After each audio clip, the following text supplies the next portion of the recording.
This interview is brought to you by Dead Man Works, Tattoos and Body Piercing in Chilliwack, British Columbia, Canada. Make sure you give the dead man a jingle dingle the next time you want a skin doodle did.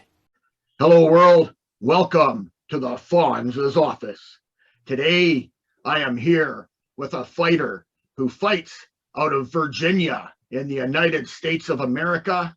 He is currently known to the world of combat sports as Demon Monsoon, but that may be changing soon, and we'll talk to him about it right now. And I am here with my friend, Jeffrey Mycek. Jeffrey, how are you doing today, my friend? Doing good. I'm off from work, so it's actually a good day.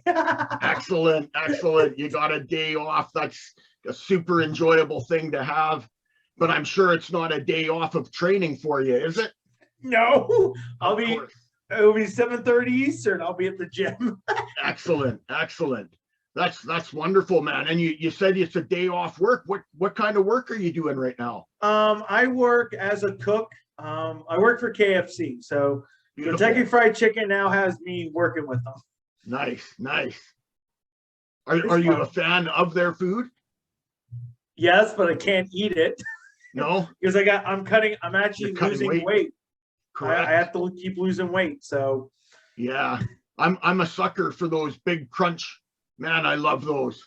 Do they have those down in the United States as well? Yes, the sandwich. We do. Oh man, they're so good, super crispy, huge. Oh, they're so yummy. I love them personally. So after you make 100 of them, you're just like, I bet your thoughts on them do change when you're there around them every single day, right? I used to help flip pizzas, and for while I was doing that, it was really hard for me to order and eat pizza. It was about 6-7 months after I finished doing that I was able to get back into eating pizza, and now it's one of my favorite foods again. I had mentioned that you're fighting out of Virginia. You've had some fights as of late with Street Beefs in the Street Beef scrapyard. How are things going there? Street Beefs is going really good. We're actually making sure I got the date. Saturday the 12th, Street Beefs will be in action. I do have a little piece of Street Beefs property. It is a Street Beefs belt. I have the honor of being one of the mixers, the very first Street Beefs mixer about, I believe, it's going to be 2 years ago. Wow. Scarface had it at his old house in Harrisonburg, which was the original OG yard. Right. And I won it. I got second place. One dude got first place, fought 7 times. They gave this one to me. So whenever there's a Street Beefs event, and you see a championship belt, usually it's this one because I'm always at all the Street Beefs events. I've missed 1 or 2, and that's just because I may have had a fight coming up or because of travel. Sometimes traveling is a little crazy for me. Right. But I will most likely be there this Saturday. Who knows?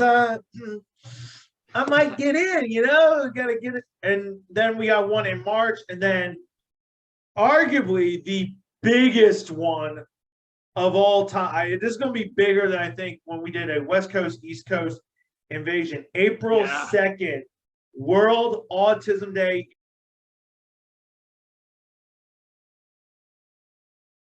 It's actually a double header event. This is something that the Sunshine, who helps with Street Beefs, I told her what I wanted to do, and she's like, let's do it. I'm going to be I'm fighting 2 times. Once is against a very good fighter, 9-4. We have that set. And the other one, because he's retiring, and I'm actually retiring from fighting at Street Beefs because I'm going to go pro. We'll talk more about that later on. I'm going to be fighting my best friend, which we've already fought once before. We each got another piece of hardware. So let's see the other piece of hardware. this You is have it there with this you? is Nice. the BBB Federation belt. He got one, I believe, for the lightweight, and this is actually the cruiserweight belt. Funny story about this one. I'm not originally from Virginia. Okay. I'm from a little town called Spring City, Pennsylvania, which is right outside of Philly. Go Phillies, Eagles. That's another story. I do have a pennant hanging in my room, but everybody who was scheduled to fight me backed out last minute. So my best friend says, "Look, why don't we fight? It's the fight everybody wants to see." And I'm like, okay. And I trained him. I actually helped coach him. Okay. And we had to go 6 rounds, and we changed the times. Usually it's BBB Federation, much like Street Beefs, is 2-minute rounds, and they go, Street Beefs is 3 rounds, BBB is 6. Okay. Okay. And you have to go all 6 rounds. Now, I'm in pretty good shape. I can go 15, 20 rounds. My best friend can go, but he can go 1-minute rounds, maybe a minute and a half. Okay. Probably for like, and by the time you get to, but if you have me around and I'm jabbing, going fast, you're gonna get tired out with me. So we agreed to 1-minute rounds, 6 rounds. And because he had been sick, he still wanted this fight to occur. He was like, I'm going to save it. The guy who ran it, Don Eaton, said, look, you're both are getting championship belts. We came out with music, fanfare. It was very special for all of us. We are going up, let me see, the 26th, tentatively, to go back up there to do another event with him. And then me, Don, and Wicked, that's his nickname, that's his fight name, we are all going to Florida in March for a Donnybrook fundraiser in Florida. Basically, it's a smoker. I'm going to be probably fighting 2 times. It's exhibition stuff. This is how I tell everybody. I go down, I will put my name out there. I'll help people out if they need help with charities. If they need something, hey, can you fill in for me? Yeah, I'll do, yeah, whatever. I'll do it. I've already talked to my opponents. We've already talked about it, like, guys, and they made clear, no one is killing everybody. Like, it's not a sanctioned event. You're going to go out there, get some work in, have a good time, raise money for charity, have dinner, call it a trip. And I'm like, trip to Florida right before my birthday. Yeah, let's go. So we're getting ready for that. Perfect. Amongst other events. Yeah, you're a super busy guy, my man. It's incredible at how busy you keep yourself. I kind of not look at my calendar over here sometimes because I'm just like, yeah, I don't. It's like because besides boxing, I do weather forecasting. I work with storm chasers. I work with weather stuff. I'm also in the process of writing a book. I'm in training mode. I have, and I kind of run a house, but I also every day is a bigger battle because of my condition. Sure. Would you like to talk a little bit about that? Sure. I don't know if people are as aware, but you are a man who lives under the spectrum of autism. Mm-hmm. Yeah. I have something called Asperger's. I'm on a higher functioning side of it. Yeah. I always tell everybody there's good days and there's bad days. Absolutely. For me to now, because I'm in my house, this is comfortable. I know you were comfortable. It's easy for me. But to go, I went out to the store today. This is give you the perfect example. I go out, I have to leave this house, go out to the store, get stuff, come back, make lunch. Okay, that's all I have to do. And then what we're doing right now. Now, for anybody else, it's easy.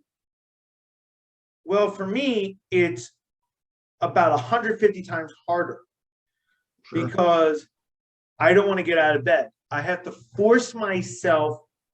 My brain is saying wants to not go out. I don't want to be around. And if there's noises, like right now we have leaf blowers out here. They're making our area look pretty, which is great. I'm not used to it. Different changes. Oh, I'm off from work. What do I do all day? I have to have a very rigorous schedule. Like I'm very organized. With my condition, it is severe. I was telling you before we got on, the other day I fell. Now everyone's like, oh, you fell. No, I had what's called an episode. My brain, there is a difference between seizures and what I have. As it was explained to me, basically my brain zeroes in on one thing. Okay, I'm doing this the whole time. When it's over, my brain says, restart, turn everything on. Boom. And my brain, I get overloaded and I have what's called an episode. I take CBD oil for that. It's part of my life. When I'm sparring, when I'm training, that can happen. If my what I call my levels, if anxiety, stress goes sky high, boom, it's game over. Right. Now, I'm able to control it when I fight. What's really cool about me when I'm fighting is I can control it because, okay, I'm saying on the other side, I got to beat this guy no matter what. I don't care if he's not knocking me out. This is my house. And then afterwards, it's like 5-10 minutes later, the brain says, all right, Jay, we're done. Whee! We're going to turn you up. You're going to, and then for like a minute, 2 minutes, it's scary for some. 2 minutes later, I'm just like, did I do good? How did I do? Win or lose? Like those, like I'll know, like, oh, hey, how I'm doing. If I lost, okay, whatever. I don't care about winning or losing. I've had a lot of people go to me. They're like, "Oh man, you lost that fight." I'll be like, "So next, you learn more from your losses than your successes." Sure. So, oh, I lost, big deal. I took one day off and I'm back in the ring on Monday. Okay. Yeah. But my condition is that it's a struggle. It's an ongoing battle. If I don't have structure, the day's gone. When I'm at work, my job understands it. I tell them, I said, look, when I come in, I'm in at 9. From 9 to 10, I will have everything ready. Don't worry. I will have this. Just let me go. You ask for an update, I'll give you an update in 5 minutes. Right. Okay. They will let me be. So it is an ongoing battle. For the last, let's see, Parasite left at the end of August. So September, October, November, December, January. All right. So I'm going on probably almost 6 months on my own. Okay. I've been on my own periodically, but I've always had somebody within striking distance of, hey, are you okay? Sure. I've scaled back that a little bit where, okay, I'm on my own. What do I need to do? I'm actually reteaching myself how to be an adult. Right. Now, for a lot of folks, dude, you're 38. You should know this. I'm like, yeah, but when you're being held the whole time, and then that's gone, you're gonna reteach yourself. Absolutely. So that's why God bless whiteboards. Whiteboards and notebook paper are my friend. I think I've killed more trees than anybody. Keeping your daily journals and your notes and your schedule. Sorry to everybody that says save the environment, but they're like, "Oh, why don't you go computer?" I'm like, I'm a guy. Give me paper and pen, and there's Post-it notes all over the house. Absolutely, I understand that too.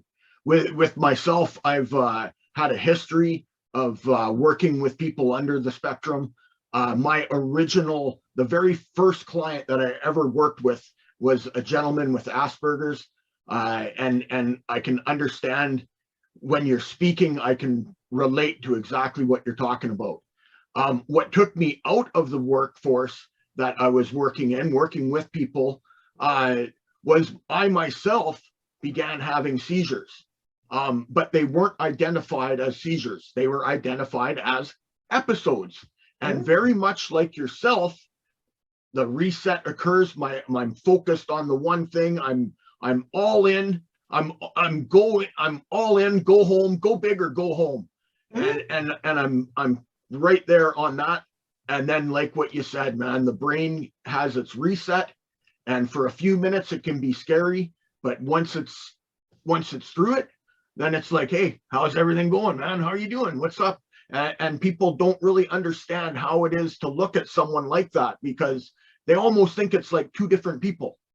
And it's very hard for some folks. Like, I work with the Athletic Commission of West Virginia. They, because I do a lot of fights in West Virginia, and and a couple of the promoters. And they know about the autism. They don't worry about that. Like, even when I go, if a lot of you guys have ever gone through what I call the day when you fight, the day you show up, the day before you fight, you weigh in, you fill out paperwork. It's always fun. I love it. Being sarcastic, it's just like you want to be able to eat after you weigh in. If you have to cut weight, you feel it.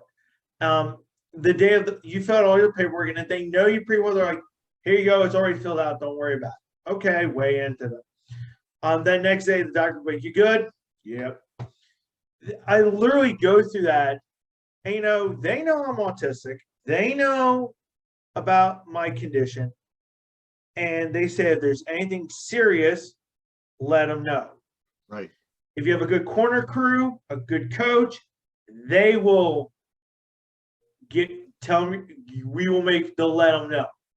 That's a good corner. A good corner crew will always, boom, no problem. Absolutely. And I tell them that. I said, as long as you have a good corner crew, I'm good. Any one of my fights between street beefs, amateur, I've always had a solid corner crew. And, they know the moment, hey, Jeff will need this. Or like even Sunshine, who helps with street beefs. She'll tell who's ever cornering me, when this happens, you give him this. Otherwise, it's game over. Okay, boom, give him his oil as soon as he's done fighting. Right. And I always tell him, wait 5 minutes. They said, why? I said, I'm good for about 5-6 minutes. Afterwards, you got to, because the brain just says, okay, we're out of the situation. Right. Because I'm making sure, like, oh, am I okay? Okay. You okay? So yeah. That's amazing, and it's phenomenal to hear this from you firsthand, from your experiences as well, because with the history of myself and what I've done, I've always been interested in how that would transpire over onto a combat surface for someone like yourself, and being able to hear this from you and gain a bit more understanding. It's fascinating to me. I'll give you I'll give you a couple good examples. Okay. One of the scariest times. Okay. Ever. I mean, and it was scary, because we knew going into this fight how emotional it was. It was me versus one of my ex-roommates. Now, me and him had a history. He bailed on me. Stuff happened. I kicked him out. We came back and we fought. And everybody at Street Beefs knew how emotional that fight was. Right. It was a beef fight, but you think about it's been building. So all this occurred in February. We're fighting in August. Wow. So we're building all of this. So you've had 6 months of just emotion. And right. In Street Beefs, I'm sorry to say it, the amateur boxing crowds aren't as loud as the Street Beefs crowd. Okay, I love amateur fights. Don't get me wrong. I love the pro fights. By the way, WrestleMania rules, because I'm WWE. I love WrestleMania. Awesome. UFC, you can't compare it to when you hear everybody screaming at Street Beefs. Yeah. And this is the fight that everybody has waited to see. And it just, boom. The scary part was afterwards, we hugged, everything's all good. Yeah. We go back, we had a nurse, she checked him, he was semi-okay. I'm gonna tell you what, he wasn't feeling it. I sit down and my brain, everything comes out, like all the emotions for 6 months, boom, hit, and I'm shaking. They thought I was going to put me they were going to put me in a car, take me to the ER, because it was so emotional that my brain, and I told him, I said, guys, this is going to happen. Like, I pre-warned them. I said to a couple of my friends and my coach, I said, get ready. This is not going to be pretty. I said, as soon as I'm out of the cage, you sit me down. Like, I was planning everything in advance. Right. Because I knew the part of my brain that I was still sane before I go in the cage, I kind of switch over to demon. Right. Right before I switched over, I told him, I said, just get ready. For about 5 minutes, 6 minutes, people were, one of my buddies was crying, upset because they witnessed like all my emotions. Yeah. I said, guys, I'm sorry this happened. They said, no, dude, you need to let it all out. 5 minutes later, my mom calls, says, is he okay? She knew something was wrong. She could feel it. Right. Everyone said he's fine. He had emotional. It was an explosive. What was it? The other time was we had a amateur fight. It was an amateur fight in West Virginia. And the dude I fought, we went at it. It was pure. It was a heck of a fight. Stopped him in the 3rd round. We get back, and I'm celebrating. I'm like, I can't believe I did this. 30 seconds later, after everyone took pictures of me, all of this, I was like, yeah.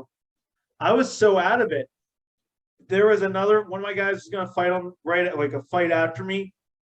They're all like, I'm just like walking in the ring. I had like 2 sodas in my hands. I'm like, and the promoter knew about my autism and said, hey, Jeff, you want to sit here, buddy? Sit here, man. I'm just like, you got it. He goes, did you take your medicine? I'm like, yeah. He goes, you feeling good? Yeah. He goes, you took a lot of CBD oil? Yeah. He goes, you drink, and I like drank 1 soda, and somebody came along, threw the can away. And I'm just like, the dude, unfortunately, my guy lost, but I was just like, kill. We went back. Everyone's just like, you went from so emotional to mellow in about 10 minutes. Right. And it took a while, but that's what happens with autism. Everybody on that spectrum, from level 1 to 10, is so different. You could be a level 4 1 minute and be, you have autism? No way. They don't believe it. Yeah. But that's the spectrum, and that's what I deal with. Like, depending on the fight, like if it's an emotionally charged fight, if it's a fight that, here we go, you put on. My last fight, I lost, but the dude was 6'5". And he gassed out after the 1st round, and I kept pushing it. It was a great fight. It was my best fight ever. Yeah. I didn't have an episode until we got upstairs in our locker room area. Then I pounded 2 things of oil, and I felt good. And it was like 30 seconds later. Boom. I'm like, can we go again? Nice. Like, I was ready. I would have fought their heavyweights. I was like, let's play again. With your CBD oil, what kind do you take? Do you take a broad spectrum, a full spectrum, an isolate? It's a full spectrum. One I have is 6,000. I do have a couple others that are 1,200. When I'm training, when I'm sparring, I keep the 6,000 close to me in my house. Yeah. When I go fight, the 6,000 goes with me. It really, what it does is it's that signal block, it's booster. It goes, here, let's lessen it. The impact, it won't. And I was introduced to that 2 years ago, actually. I was introduced to CBD oil 2 years ago. And at first I was skeptic. And then I started using it more. and it just became part of it became part of me. It's like, Yeah. okay, I'm having an episode. Boom. Somebody has the all near in my pocket. Here you go, Jeff. And it's 3 shots. Three shots, boom, I'm back. Yeah. But that's sometimes, I also have to keep a bottle in the living room, bottle in my bag, Yeah. because I could have an episode at any time. And I literally could be talking to my mom, be like, hey, what's up, Mom? And she goes, you're stuttering. What? And I start forgetting that I'm talking to her. Right. And 2 seconds later, she'll be like, Jeff, take your roll. I'll be on a live feed. I'll do live videos. It hits. Yeah. And you're just like, and I tell everyone, I said, it's part of my life. I said, I hate it. There are days where I'm like, I'm not taking it, and people force me to take it because I'm fighting it. But that's life. That's the power of it. Absolutely. Absolutely. It's really amazing at how fast CBD oil does work. And for the people that have used it and have needed it for neurological challenges and whatnot, they can attest to that. It blows my mind that it is still illegal in some places. Like it makes no sense to me how something that works so well can still be held. Well, it does make sense when you look at the big pharma scheme of everything. But I mean, if people were genuinely wanting people to get better, this stuff would be readily available for everybody. I think if you took out half the stuff in the markets right now, and you also doctors start investing in it and start saying, look, it's helping. I mean, I also have it. I have it in the vape form. If I need, that's one of those, if I need it now, it's like, okay. I keep that near me. Is your vape pen an isolate? Or is it also, see, that's same with me. My vape pen is an isolate. And then I have I've got full spectrum and broad spectrum. I like the full spectrum a little better. I like it because I like, I mean, I'll say right now, if I get people I hate to say sponsor me, but yeah, sponsor me. I'd freaking be sponsoring CBD oil left and right, because I have found it to be the most important thing in my arsenal when I'm training. Right. You can at the end of your day of training, I will put the CBD oil on my arms. Everyone's like, why? I said, I'm 38. I can still detect, my shoulder detects when it's going to rain. Yeah, yeah. I mean, I'm getting up there in the years, but like I said, I'm the old man. Hey, when you fight 20-year-olds, you're just like, oh, geez. You feel it, absolutely. And it takes for them, it's a day. And they're like, you're back in there. I'm like, yeah, but if you don't think I'm not feeling it, yeah, I am. But I support the CBD. I will say, the THC stuff. I've had friends who use THC, Delta 8. That works. It works immensely. There's a lot of beneficial things. I think the problem with the autistic community and and I'm also going to throw in depression, anxiety. Oh yeah. And that. Yeah. If don't drug them, don't give them the hardcore stuff. Give them the CBD or the stuff that will work and help them. Yeah. That's the big issue right now in the autism world, is there's a battle between the traditionalists and the ones who are saying, the CBD stuff works. Yeah. Why aren't we giving that to the kids? It's helping. Yeah. But let's get them all drugged up. Yeah, it's crazy how it is currently, but there is hope for that change, and things are changing. Days like April 2nd, it just so happens this year that's my birthday, and it also happens to be World Autism Day, and awareness like that helps to bring those two communities together, the traditionalists and the new breed that is out there, that is wanting to find new ways of dealing with the same issues that are there throughout. And what they also need to do is you need to look what April is. April is World Autism Month. Yeah. And it's Autism Awareness Month.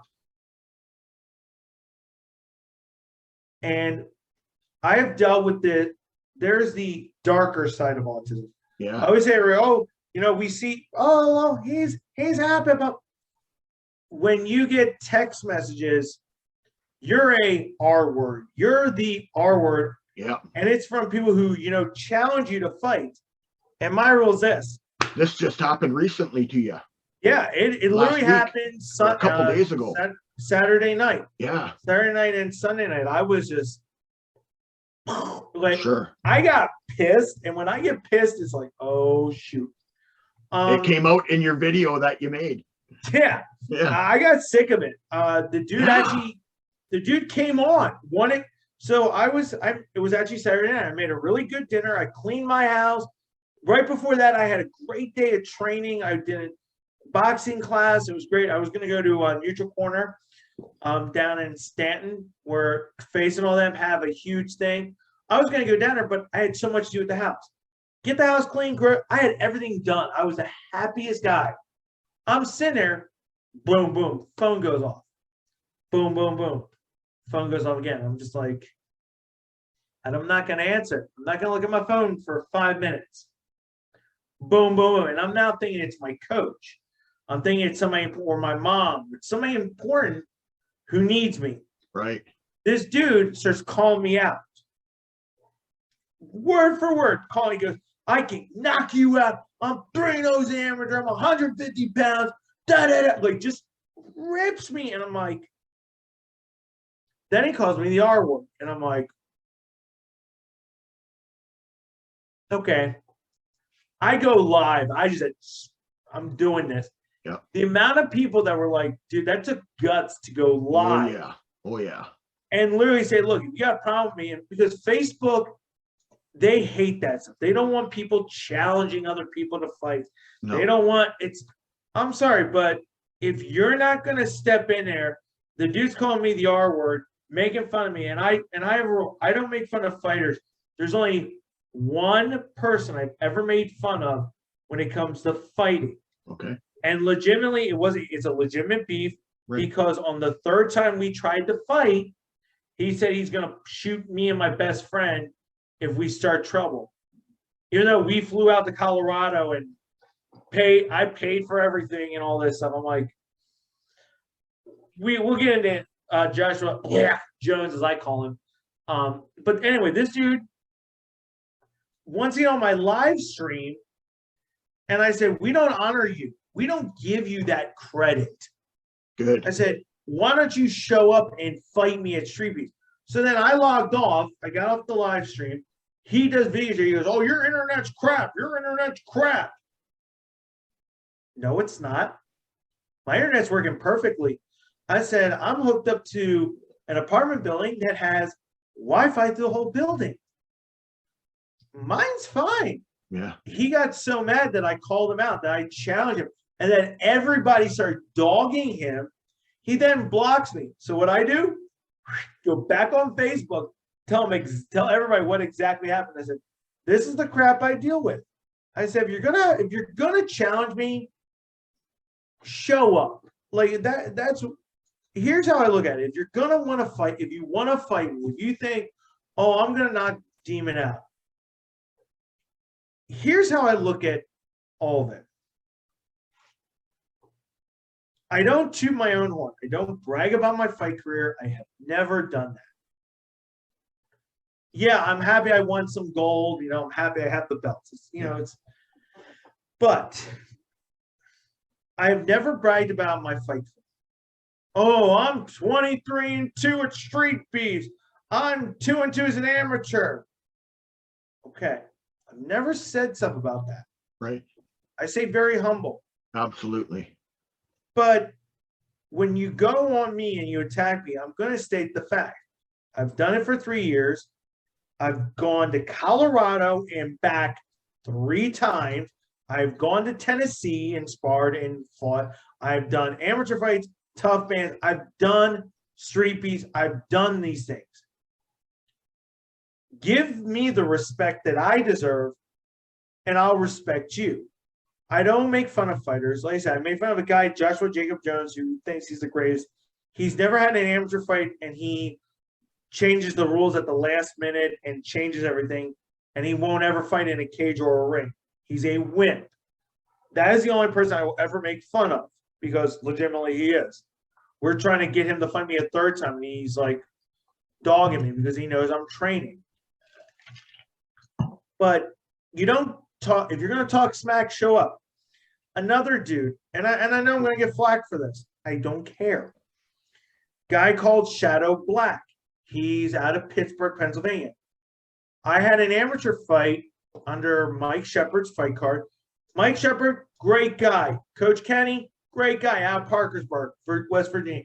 Great folks. I love them. Hey, Jeff, we want you on the card. I got you, bro. Hey, Jeff, they'll give me, here, Jeff, here's some money for gas.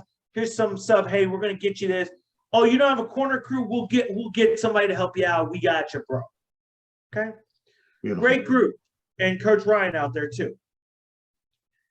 I'm on a live stream just chatting with everybody, getting ready for my fight. Shadow Black, the dude I beat at a prison fight the year before, who's friends with a pedo. He is. Mighty Mouse is that guy.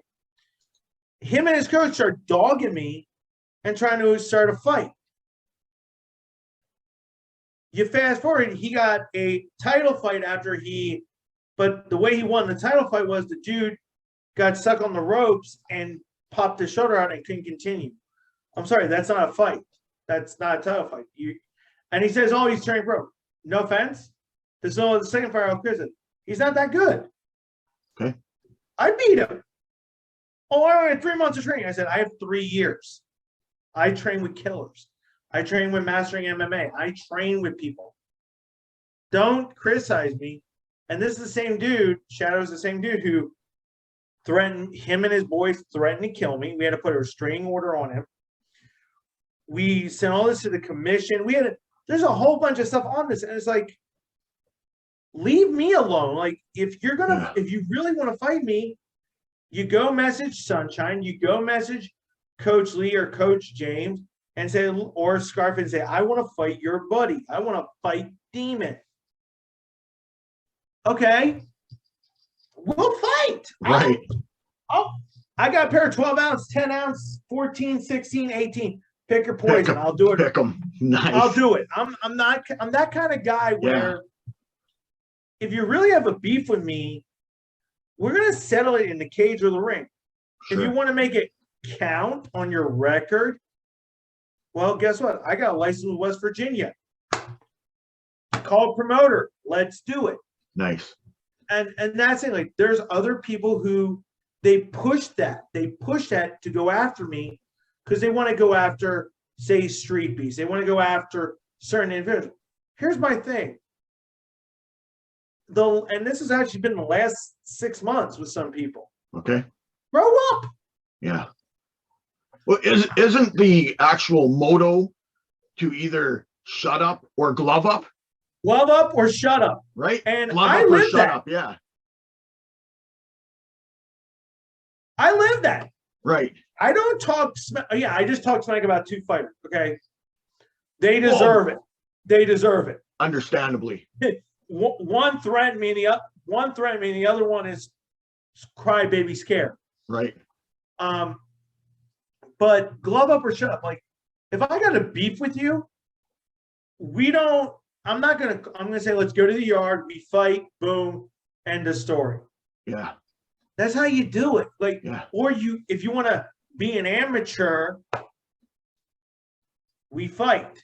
Me and Zach Hardman. I love Zach Hardman. Okay. Yeah, the dude beat me 2 times. I beat him 1 time. Once at STREETBEEFS, and he beat me twice in the amateurs. I have nothing but respect for the guy. Sure. The dude respects me a lot because I took his best punches and I kept going, and he was tired out. And I kept fighting. Yeah. And a lot of people said to me, they go, my round 3, if it would have went 1 more round, Zach would have been on the ground because his cardio wasn't there.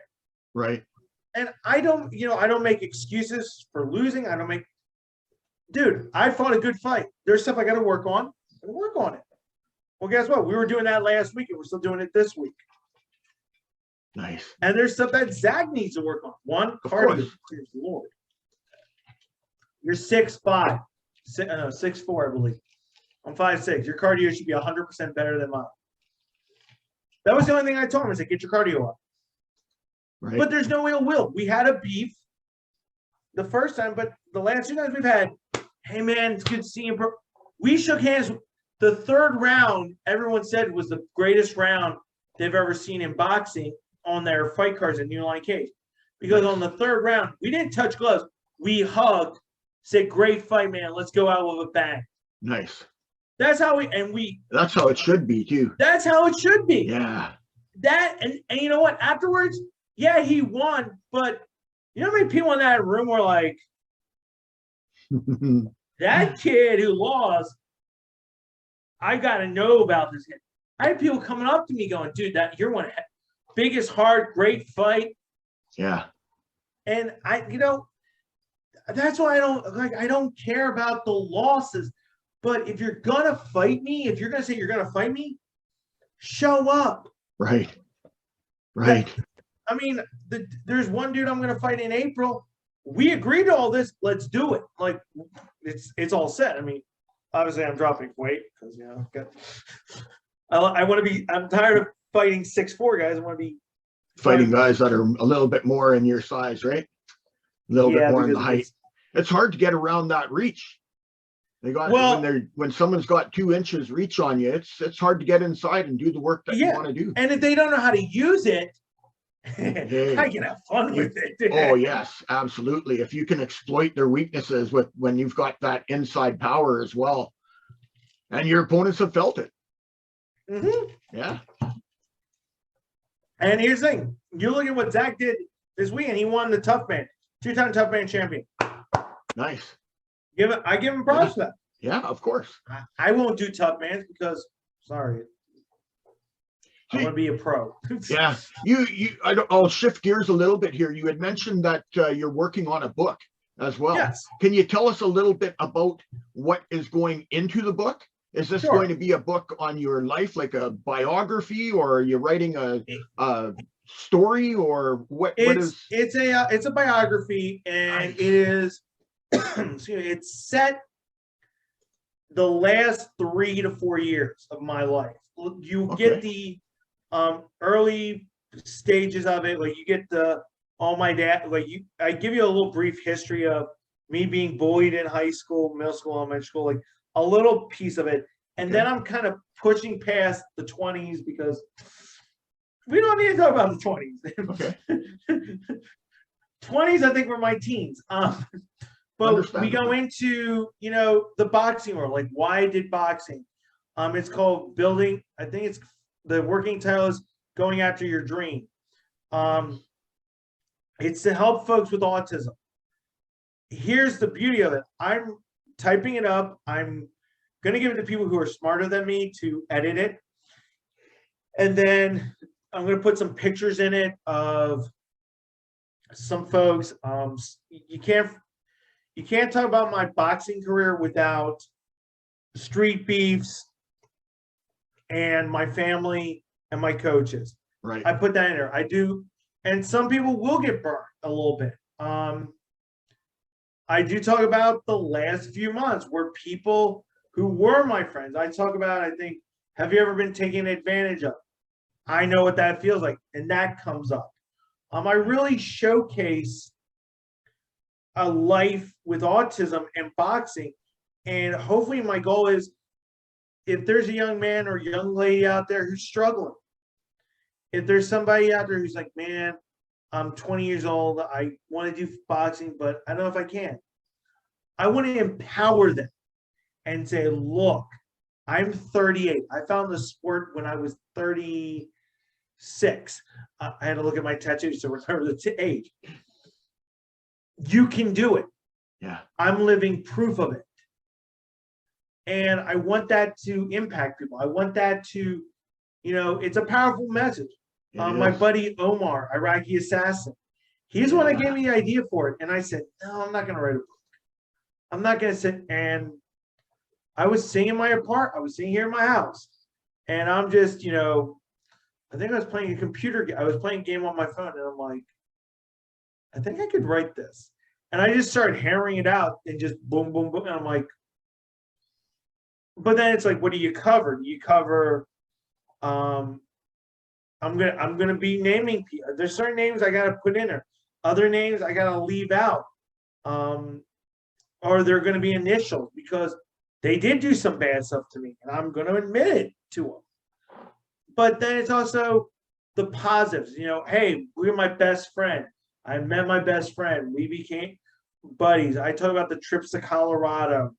It'll be a powerful story. And at the end, it's to give people hope. Of course, somebody did say, please put my phone number down so I can get all these girls. I said, no.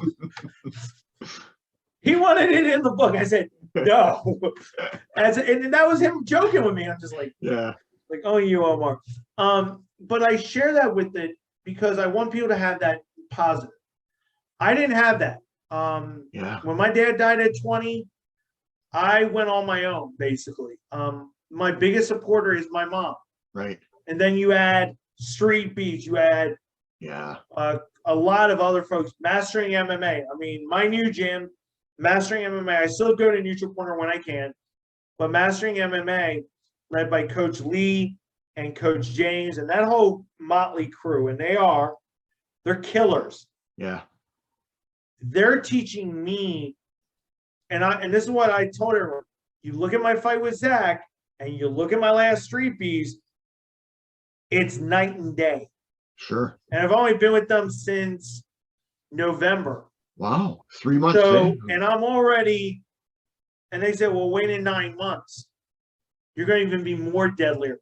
Yeah. I'm like, I was like, wait till I'm 185 pounds. I'm knocking people out. Is that where you're going to want to be fighting at 185? Yeah. My goal Beautiful. is to fight at 185. I was offered, just wrote it down, April 30th, I was offered a chance to be on a fight card 3 hours from here. Okay. I'm in Harrisonburg, 185 to 195. So I can be in that 10-pound, which is good. There's gonna be discussions on it. Nice. I did say to somebody, I'm gonna take a break from boxing for a month, and I'm like, no way, that ain't gonna happen. Every time I say I'm gonna take like a breather, it doesn't happen, hey? Put it this way, in 3 years it hasn't happened. My mom always makes a joke, when are you gonna relax? I'm like, when I'm dead. Like, I don't relax. I'm sorry. My idea of a good time is getting punched in the face. I mean, yeah. Well, and that's an important piece of that whole puzzle right there, is that you enjoy what you're doing as well, and thoroughly enjoying it to a point that you've dedicated yourself to it. You've dedicated your health to it, and your brain is focused on it. So to me, that it's wonderful that you have this outlet, and the family, especially at Street Beefs, because they're phenomenal. Like I've watched. I'm going to say this right now, and this tells you how much I love Street Beefs. It is tattooed on my arm, 4/6/2019. That was my first Street Beefs fight. That was also the last fight that was held, last event that was held in Face's old house in Harrisonburg. Here's the thing. I don't know anybody who would. Now I got to train with the top boxers in Philadelphia, the best fighters in Philly, and I mean the creme de la creme of boxing. Beautiful. Greatest. I mean, I was in heaven. Like, people would be jealous of what I had up there. I gave that all up so I could train full time at a gym. Packed everything up, left my home in Delaware, drove down to Winchester. Yeah. For 2 years, I had that in Winchester. Then, Neutral Corner did move to Stanton, And what did I do? I joined Mastering MMA, still go to Neutral Corner, as I say, when I can. Yeah. And then I drove an hour every day to Mastering MMA to train. So you spend the money on training, the gas money, 80% of my paycheck was going to gas. Wow. No fighter would do that. Not many people would do that. Then say, you know what? Forget it. I'm going to move closer to the gym. Cushy job. I had good stuff up in Winchester, but I didn't have what I needed. Right. Screw it. Bailed, said, see you, Winchester. Moved down here to Harrisonburg. That's the level of commitment.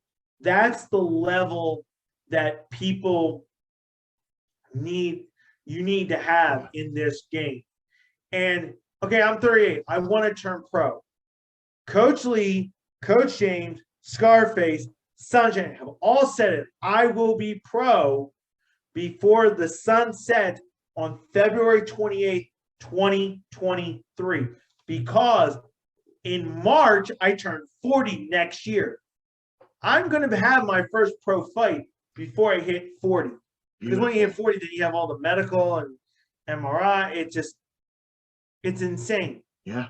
But I'm willing to endure that stuff. I want that, and I'm training very hard. Like you're like, Jeff, you just had a fight in February. You're thinking literally the last weekend, and then you're gonna go back out and you're gonna fight again. I'm like, yeah, 1 to January. So January, you're gonna go. You could go to Street Beefs, have a possible fight there. Then you're gonna fight one of your buddies in end of February. You're going to go to a charity event, smoker event in Florida. Go to Street Beefs April 2nd, 30th. Are you nuts? Busy, super busy. Well, yeah, because I want this. I want to complete the dream. And the ending of the book is turning pro. That's how the story ends with me. Now I'm getting ready to turn pro. I'm going to fulfill my dream. And I think the ending is now go fulfill yours. Beautiful. And then you look at, like, I'm about to do the name change. That's another big thing. Like, we're leaving Demon Monsoon, but we're going into the new nickname with Demon Warrior. Yeah. Everybody has asked me, why? And I said, simple. Monsoon is the weather. Okay. My middle name's Michael. Michael is the archangel that slays the demons. That's right. Warrior, I'm slaying the demons. So the demon warrior, it is an oxymoron. I love it. I love it too. It just makes me laugh at people because everyone's like, is this for real? I'm like, yeah, it's an oxymoron. But it's me. And you know, I've been thinking about doing this for a while. I've been kind of toying with it. A lot of people were like, are you serious about this? I said, yes. And they didn't think I was going to do it. They're like, and they said, well, what about your YouTube show? You have a YouTube show. I said, well, we're going to wrap that all up. I'm literally trying to bring 20 years the show's been done. I've done it for 20 years, 15 seasons. I'm bringing all of that to a conclusion. I'm bringing Street Beefs era. I'm bringing it's fun. Sure. Because for 2 months, I get to do whatever I want. It's like my channel, my show. It's like your channel, your channel, your show. You do what you want. Yeah. But it's the story of somebody, a young man who I was told I'm never going to do anything. Yeah. And I found a group called Street Beefs who gave me the platform. And I say this to every new fighter. You have one of two options. Embrace Street Beefs, go after your dreams, or two, fight one time and be ignored. Embrace it. If you invest in Street Beefs, your time, you fight, you have good sayings, you work with everybody, you're kind, you're a good member, good fighter. Even if you get knocked out 2 times and you win 4, it doesn't matter. You will have opportunities.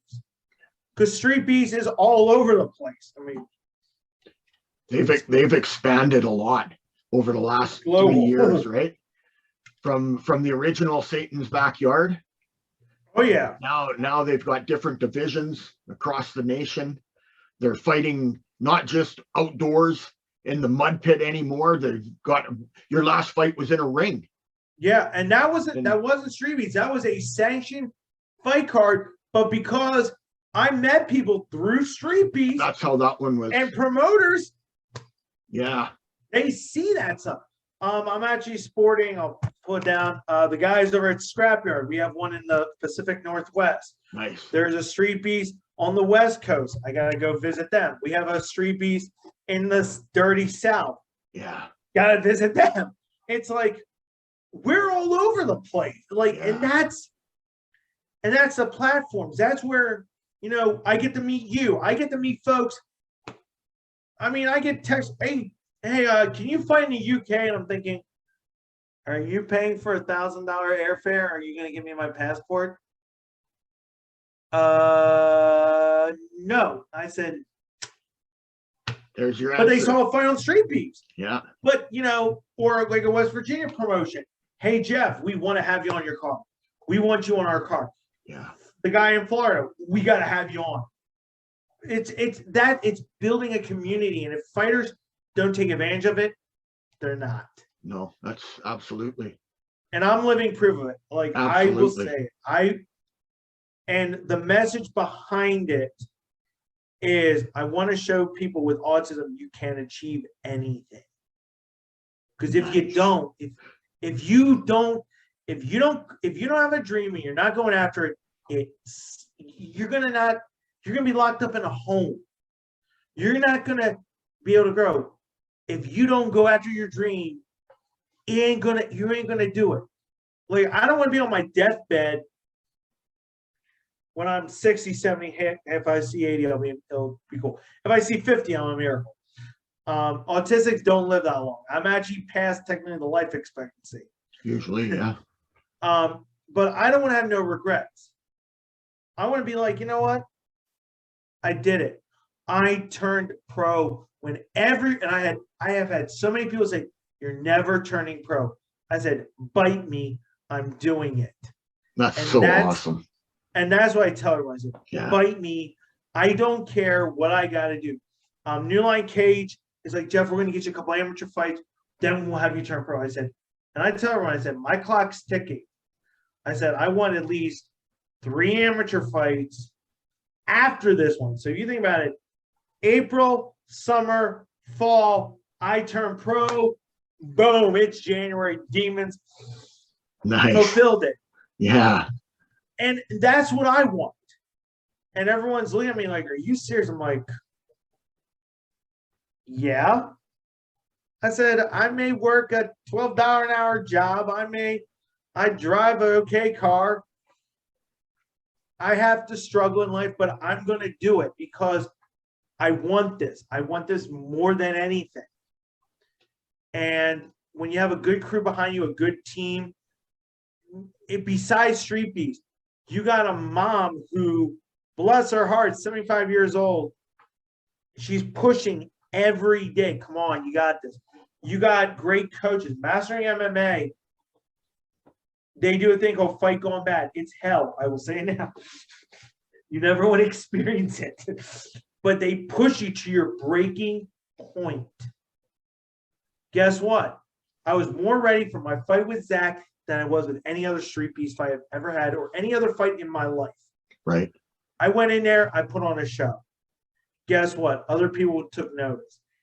That's the other thing. If you fight with your heart, you trust your corner, you're going to do it. If you have a good bet, if you have a best friend, that's the key as well. That, and you have people that really do believe in you. If you have somebody who says, look, I want to get you a sponsor, I'm going to help you. Okay. What do you need? What do you want me to do? I'm literally doing everything on my own. Except for, lining up fights. I kind of do that, then I give it to my coach, be like, here, whee, and push it over. Right. And he takes care of that part. But all the other stuff, I'm the one trying to set stuff up. I'm the one, I talk with the interviewers. I talk with Yeah. I run the ship. Now, if there's if I'm going to fight somebody, hey, Sunshine, what do you think of this one? She looks it up. Yeah. Good matchup. Good matchup. I want you to. Yeah, take this fight, bro. Take this. Okay. Nice. That's what it is to have a good team. Yeah. I should say most of the time. there are moments where, and I will say this, there are moments where I'm just like, how are we all friends again? Sure, eh? Because one will say, this always happens. Somebody in the group, somebody on StreetBeefs group will say something, and you're just like, here goes the plane. Okay, let's pull this up before Jeff hears about it. And I get a text. Don't read this. Funny. Too late. Yeah. It happened yesterday. Somebody opened up an old wound, and it was at 9 o'clock in the morning, and I was pissed the whole day. And then Sure. I come home, phone's blown up again. Yes, sis. I'm gonna scream.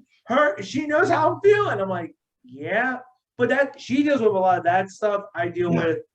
I mean, we all deal with it, so it's just like, God help us. Yeah, you've mentioned your best friend a few times. Is this the gentleman that I've seen you on Twitch or your best friend on Twitch, anyways? And I thought I was following your channel, so I thought he knew that I was on there, and I'm writing to him thinking that I'm talking to you because I see you both on the screen at the same time, and it was funny how it happened. But that's essentially how communication opened up between myself and yourself, was by me initially talking to your friend thinking it was you. We met. He came into where I used to work about 2 years ago. Okay. I made fun of his buddy that he was with, and then talking about StreetBeefs, talking about the yard. Then he took a couple fights. I trained him. Then one roommate came in, ruined the friendship, and then I booted him out. I booted the guy out, and me and him became best friends again. Wicked / Daniel. We could share horror stories, but we did this. He has a Twitch show, and I love it. I try to get on there with him as much as I can. Other times, it'll be from his house. He did deal, we had the COVID scares up here. We had a lot of them. And because I was getting ready to fight, if he was sick or I was sick, we kept our distance so neither one of us would be sick. Right. So because I'm going to fight, we have to keep. And that's the other thing with fight camps. You have to be isolated. It is. I am not gonna lie to y'all. Not seeing my best friend for 20 days. Difficult. Was too much. Yeah. The isolation is a lot. But that's life. But he's doing a great job on Twitch. Wicked's Twitch is funny sometimes because he took the Jacksonville Jaguars and they were 15-0 because he's playing Madden. I'm laughing my head off because I'm just like, you took the crappiest football team in the world and you freaking me. Like, you bum. Yeah.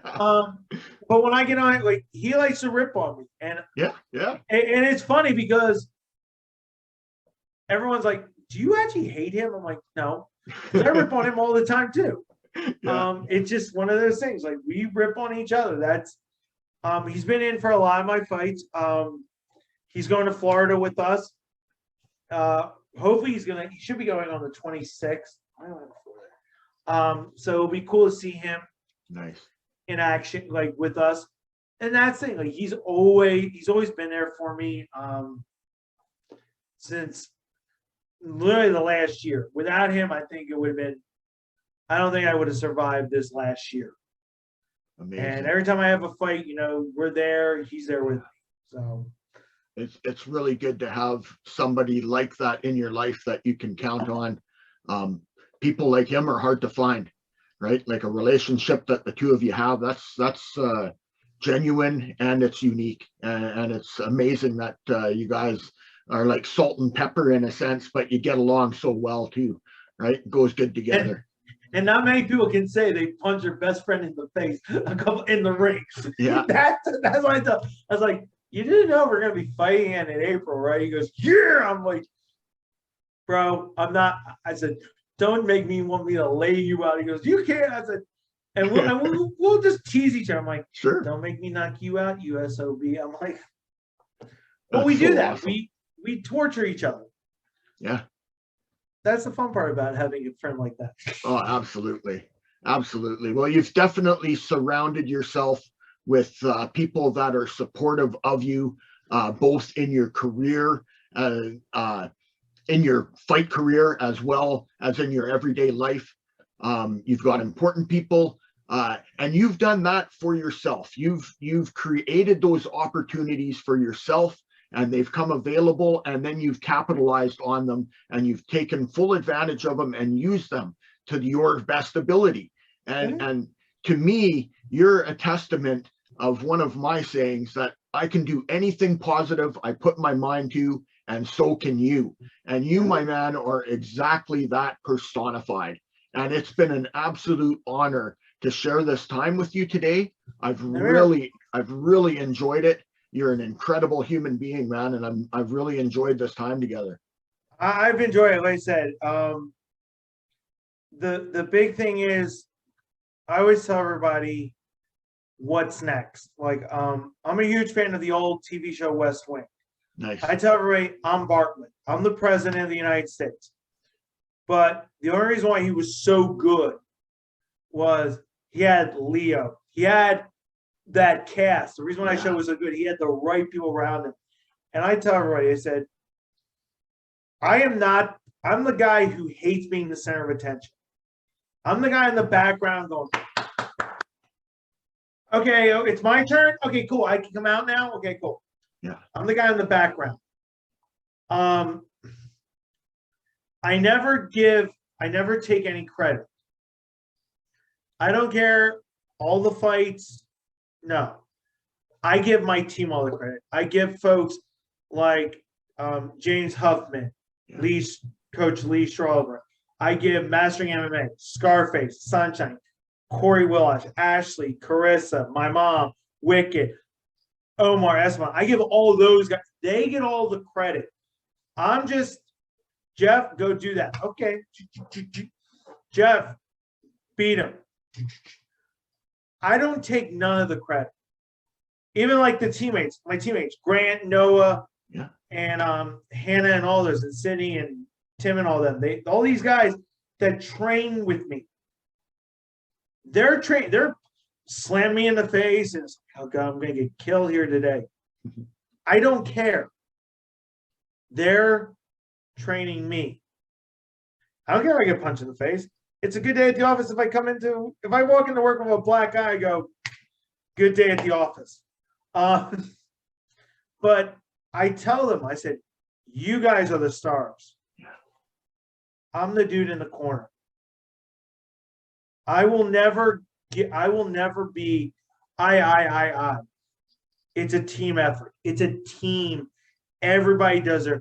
My part is to get punched in the face. You guys' part is to make sure I don't get murdered. Right. And that's how I look at it. And, like I said, we're trying to get sponsorships. That's been the hard part. A lot of people don't understand. You're 38. Oh, no. And I've told everyone, I said, any sponsorships goes towards the gym. It does. I have a full-time job. So to take one bill off my hands, oh, here, we're going to pay for your gym membership, or a hotel when you go to the fights, or this, take that to other people. That's what a sponsorship does. Yeah. For me, it used to be all the travel. Now it's like, oh, fine. Oh, I have to be at the gym in 10 minutes. It's a 10-minute drive. Yeah. Let's make everything local. But that's how I look at everything. It's like, I'm not in it for money. I'm in it to raise awareness. I'm in it to show everybody you can do it. Yeah. And whatever, whatever happens when I finally do say, oh, I'm done fighting, I'm going to be a coach or I'm going to help in the gym. Most likely, I'm still going to be fighting at 50. I'm not going to quit. I'm one of those guys who's, I'm going to age when I don't see myself ever slowing down. That's the demon warrior in you. Yeah. It's good. Exactly. I mean, they're going to bury, I told somebody, you're going to bury me when I'm 55. They go, why? I said, you think I'm going to stay around? I'm like, come on, I'm going to fight till I can't do it anymore. Nice. Well, so if somebody were interested in sponsoring you, what would be the best way for them to contact you? One, they can go through Facebook. Just type in my name. I'm visible. My email address, which it's jmycek westwing, the number 1 at gmail.com. Or you can go on if your friend or if they're friends with you, like, hey, I want to sponsor Jeff. I love his story. I want to sponsor him. Here, help him out. I will say this out. I will give shout outs on my YouTube channel. We have 567 subscribers. Nice. Let me see the last video. Go on YouTube real quick because it's funny when you have a phone that actually works. My last video went 139 views in just 2 days. Wow, nice. Good job. We average about on the YouTube channel 50 to 75 views. When I do a Street Beefs fight, I mention your name on Street Beefs. Your name will be put on the trunks, or like it. You get recognized. Nice. The folks that they will always be there, and I do want to find a way to get T-shirts made so I can actually start putting sponsors up. Forever Tattoos did my tattoo of my dad on my arm, so I'm always like, nice. I'm grateful to Jacob Beach's crew. Beautiful. Taking care of me. Awesome, man. I mean, by the way, tattoos don't hurt. Everyone's like, oh, they hurt. I'm like, no, they don't. Yeah, I know. I'm just like, I laugh at people. You got it, brother. They're like, they hurt. I was drinking the soda, just going, playing on my phone. I'm like, this is fun. Arms bleeding off. It's like what? Yeah. They're therapeutic for me. I enjoy it. As soon as that gun turns on and I hear that sound, I'm just like at ease. It's like, oh, nice. Oh, trust me. I'm at one of those points where I'm just like, I mean, I'm going to get this arm's going to get another one soon. Nice. This one has dad. I think mom's going to be on here. I'm a big fan of Power Rangers Zeo. Yes, I'm a nerd. Cool. And Doctor Who. Yeah. Besides Jurassic Park. I see him in the background there, yeah. Yeah, you don't see the Phillies banner. That's there ain't no Eagles up there. There's only baseball in this house. But I'm thinking of putting like a logo. Like my mom's going to be on one side. The Zeo symbols on there. Nice. I'm also a big fan of Doctor Who. Very cool. But not the new one. Not the girl. I don't mind her, but the story's just it's the writing. I haven't seen any of the new. You're not meant. Okay. No. Skip. Okay. Jodie Whittaker is tolerable. Start with Eccleston and go all the way. You'll enjoy the whole series. Until you get to her, it's just like her last outing, which was the Flux storyline. Okay. That was good. Okay. Everything else is just like, I'll give it a try and I'll see what I think of it. Absolutely. It's something you have to get into. Like, yeah, I got into it at the end of One Doctor. They were regenerating. I'm like, what's this? Then I fell in love with it. I even got my mom hooked on it. Nice. She goes, we gotta watch a Doctor regenerate. I'm like, I know. And that would be at Christmas time. We'd watch the Christmas special and be like, okay. She'd see me crying. I was like, oh my God, we got it. I'm like, They're gonna wait 6 months for a new Doctor Who show. Dang it! Yeah, that wait gets hard, isn't it? Especially when you're right into it. Yeah, or even with the Cobra Kai series, which is really I enjoyed the new season. I enjoyed. Yeah, we're about to start it tonight. So okay, I'm really looking forward to it. We've been holding off. We've been waiting and waiting because we've been watching a couple other shows and we want to be able to binge this one and just keep watching it. How do I put this? The fact that, and I mean, the Silver's back. They brought him back. Yeah. The fact that they connected it so well, and the ending, the last episode, you're like, nice. And they did say they are going to end it soon. It made everything sound. They're going to make the perfect ending. I think the producers, if they don't screw it up, it's going to be the perfect ending. I will say this. I'm hoping there is still one villain left in the Karate Kid series they haven't brought back. If they bring him back in next season, we're finally gonna have the ultimate. It's like, do we get the rematch? Yeah. Or do we get Johnny? You can almost kind of tell where they're going. Yeah. You can. And I do want to see Hilary Swank make an appearance because they do want to bring her into it.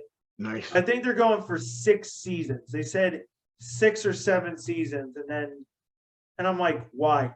Don't end it. Like, it is good. It's been super enjoyable so far. So, well, like you said, they brought back the villain from Karate Kid Part 2. Yeah, and he turns out to be such a great guy. Now, what they do in this season brings a lot of things to get. You're just like, nice, because it is all kind of open and up in the air right now where we're at. Yeah. Well, yeah, especially like where you're at in the season, you're just like, okay, it's the 3 dojos. One has become 2. What happens? And it's like, I want to tell you what it is like. Please, because like I said, I'm not going to tell you, but the ending of the series, the ending of that season, the season finale,